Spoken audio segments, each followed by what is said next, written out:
Quiero presentar un saludo muy cordial a la Gobernación del Caquetá, a los compañeros indígenas, a las organizaciones que trabajan con los indígenas y los campesinos, con el sector agropecuario en este departamento.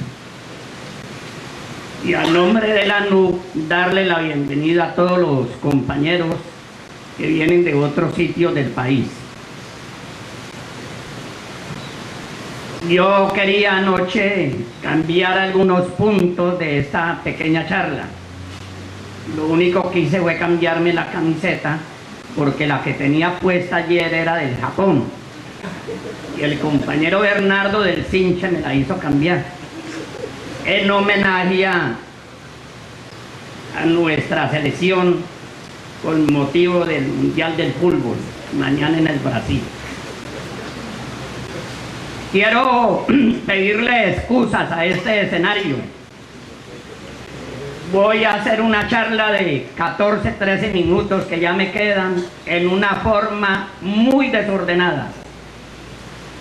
No tuve tiempo de organizar las ideas.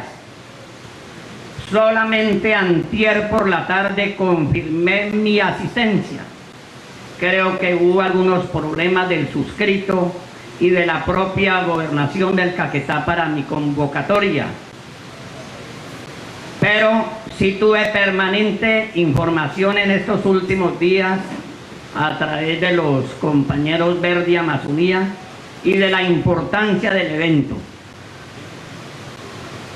Pero yo ayer contaba conmigo en este escenario 3 viejos. Los demás son muy jóvenes. Lo que significa, claro que los otros dos no están aquí. Lo que significa que para el suscrito Octavio de Jesús Ordóñez, que estoy cumpliendo 45 años en la Asociación de Usuarios Campesinos del Caquetá, que he ocupado 3 veces la presidencia nacional de la ANUC, venir a estos escenarios es muy importante. Aprende uno mucho. Claro que me han dicho que Doro Viejo no aprende a hablar.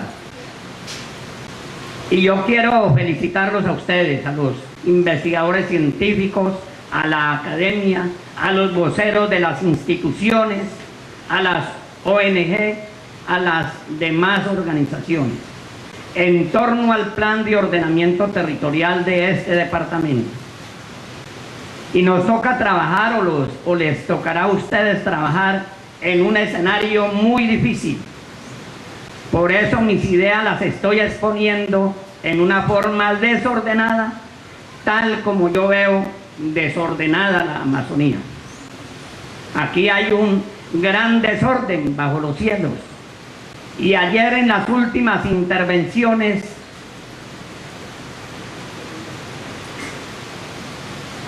que le tomé atenta nota, vi los diferentes puntos de vista, las exposiciones en torno a la Amazonía. Y no es la primera vez que escucho en estos escenarios cuestiones que tienen que ver con la economía, la minería, los hidrocarburos y todas nuestras riquezas naturales, y cómo explotarlas y cómo manejarlas y cómo utilizarlas. A mí me parece que ese es un debate interesante. Y otros, desde el punto de vista ambiental, desde el punto de vista de la posición ideológica, filosófica, política, inclusive sentimental, inclusive más allá de lo sentimental, de lo espiritual, que hablaba ayer Gabriel, que son los nobles sentimientos de los indígenas y de los campesinos, para vivir mejor desde el punto de vista del humano y no acabar con estas grandes riquezas. Entonces ahí tenemos otro gran debate. Si dejamos esas riquezas quietas espiritualmente y para la vida espiritual, o las explotamos para la vida de los humanos y de los seres en general. Entonces les tocará a ustedes dar esa discusión, ese debate, investigar mucho más para ponernos de acuerdo en cabeza de la gobernación del Caquetá en un momento histórico importante, coyuntural, pero de una gran exigencia en torno al plan de ordenamiento territorial de nuestros 16 municipios. Gracias a la gobernación del Caquetá y a las instituciones por invitarme a nombre de la NUC y por hacer parte de esta agenda tan importante. Quiero, como el compañero Gabriel ayer, contarles rápido unos nobles sentimientos que me acompañan.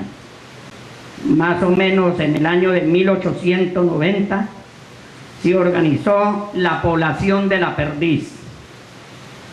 Ahí había una chagra llamada La Sardina. Era de mis abuelos paternos que habían venido de Guadalupe y del Agrado Huila. Colonos como tantos otros llegados de este departamento vecino. A los años ya había una población e inclusive comerciantes de Italia y de España, uno de ellos de Florencia, Italia, y uno de los misioneros que desde Quito y Sibundoy nos visitara en la Navidad de 1902, cambió el nombre de La Perdiz, aquella pajarita noble y querida de los indígenas y de los colonos, por el nombre de Florencia, no tanto en homenaje a Florencia, Italia, sino en homenaje al comerciante. Mis abuelos paternos hicieron parte de ese proceso. Y dentro de 3 años vamos a celebrar el centenario del nacimiento de mi padre, que nació precisamente ahí en La Perdiz, en el año de 1917. Y en el año de 1925 se fueron para Buenaventura en el Valle. Y de ahí al municipio de Palmira en el Cañón de las Hermosas, a una colonización de esta cordillera central entre el Valle y el Tolima. Ya vivíamos, yo ya había nacido después de ese proceso de colonización, la violencia partidista de los años 48. Y mis abuelos, que se fueron desde el Caquetá a Buenaventura, de Buenaventura al Cañón de las Hermosas, les tocó con mis padres, con mis tíos, vivir esa cruel violencia ahí en esa gran región del Valle con el Tolima. Ya existía la guerrilla liberal. Ya al otro lado de la finca de mis padres, en Río Blanco, Tolima, estaba la guerrilla liberal, comandada precisamente por Tiro Fijo, por Manuel Marulanda. Él fue inclusive amigo de mis abuelos y de mis padres. Era campesino, colono, arriero. Y después de esa cruel violencia, mis abuelos y mis padres, ya mi padre no joven, sino ya con su esposa y con nosotros sus hijos, otra vez para el Caquetá.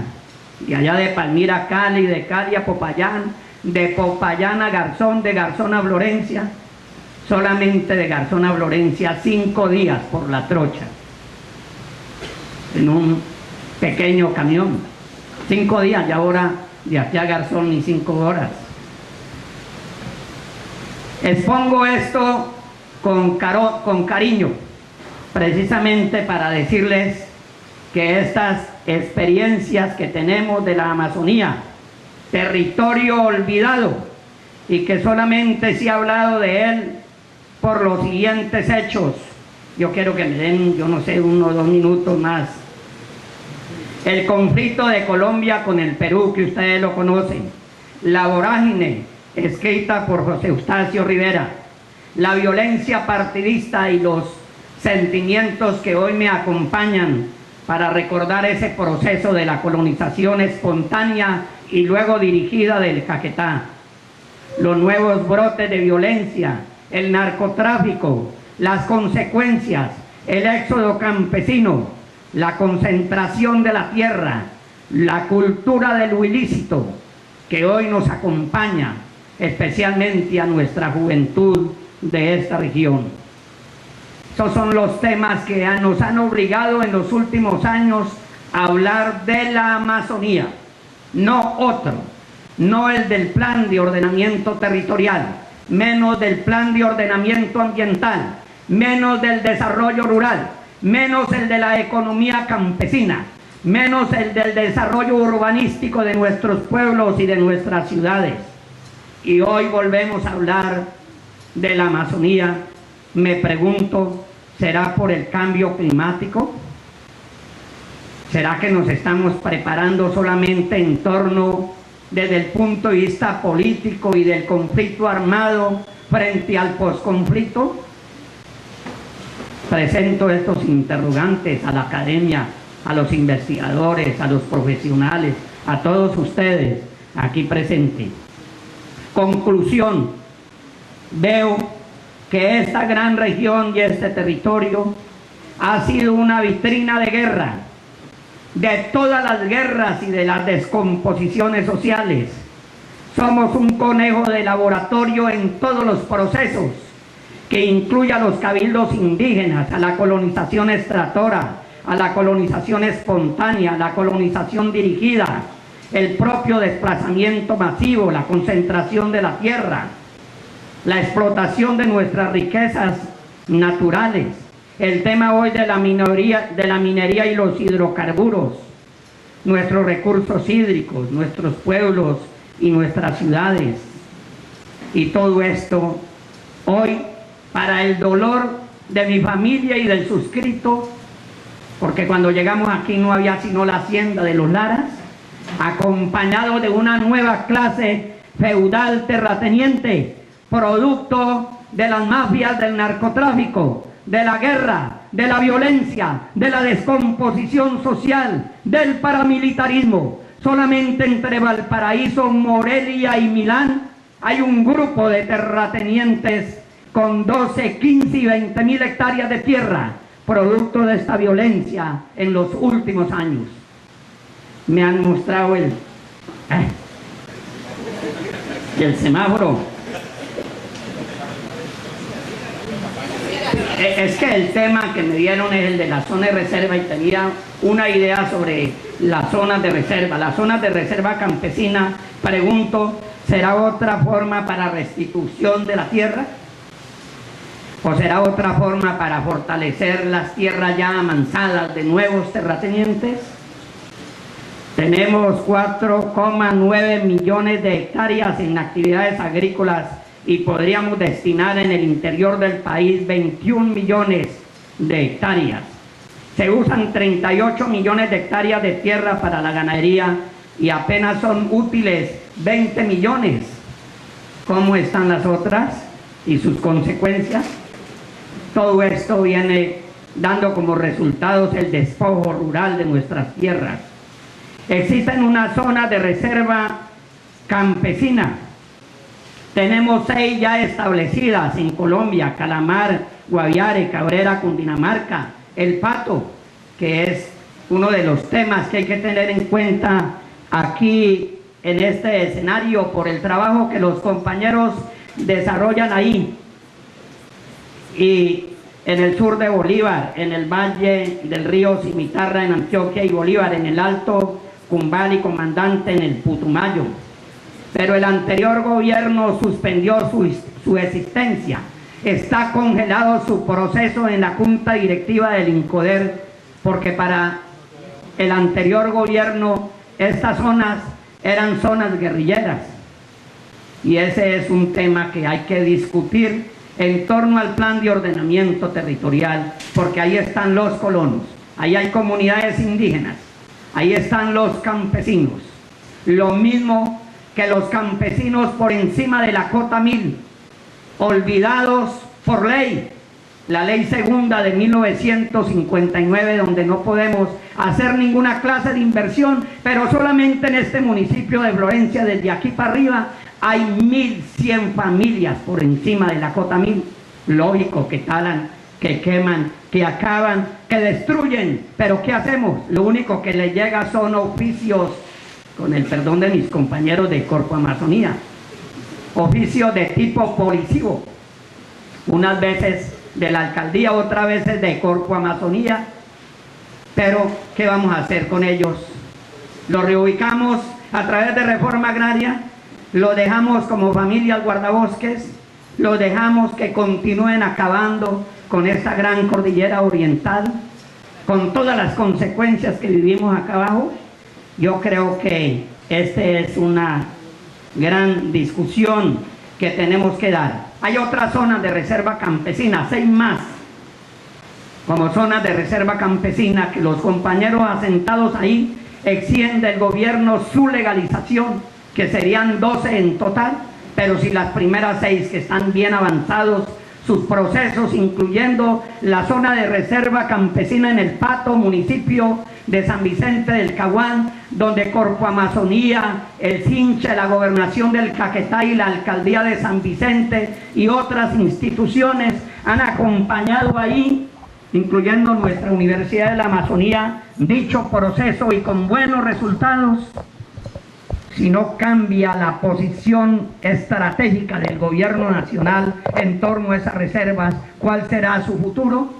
Por eso, como dirigente nacional agrario, estoy de acuerdo con las negociaciones en Cuba y con las políticas de paz, aunque yo también he odiado y odio al terrorismo y he tenido problemas graves con la guerrilla y con el paramilitarismo. Tengo una posición honesta, consecuente, beligerante y revolucionaria en defensa de la paz, porque solamente a través de esos procesos de paz podemos hablar con más seguridad en torno a los procesos de la tierra, los procesos del plan de ordenamiento territorial, la política ambiental y todos los temas que hoy nos reúnen en este importante escenario. Termino, aunque voy a darle por escrito después a mis compañeros de la gobernación estas ideas tan desordenadas. Entre comillas, mientras vivamos, pensemos bien para vivir bien. Dirigente indígena Gabriel Muyuy. Todos llevarán en el corazón y en la mente y en sus escritos ese mensaje. Fue ayer, ¿cierto? Y también nos digo, el plan de ordenamiento territorial, el primer punto que tenemos que tener en cuenta es el de los seres humanos.